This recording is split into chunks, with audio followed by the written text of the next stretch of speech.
I've got a Gtech AirRAM model AR29 vacuum here, and the wheel keeps falling off on this.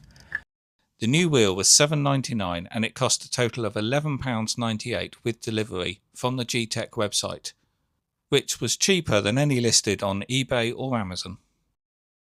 So I bought a new spare wheel from Gtech, and it's slightly different. What you get is the wheel, the outer plastic bit, and a new collar.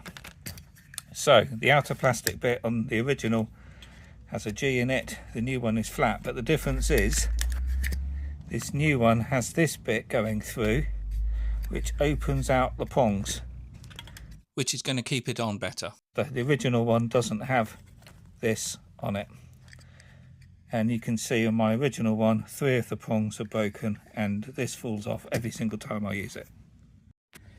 But you also get this new sleeve, and I've removed the old one, which was very difficult to remove actually. You've got to use multiple flat blade screwdrivers, push these in here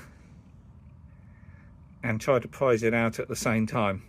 I'm not sure whether you really do need to change that, but as they provided a redesigned one in the new wheel pack, I might as well fit it.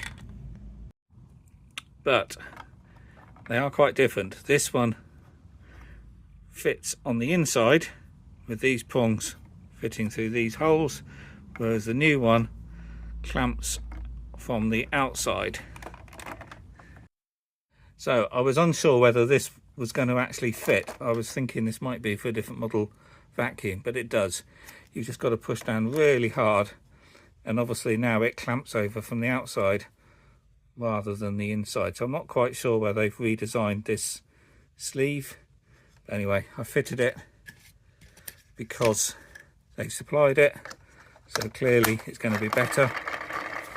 And then you fit the wheel on, put this new style cover on, and that then locks the wheel in place. And now it's back working properly again.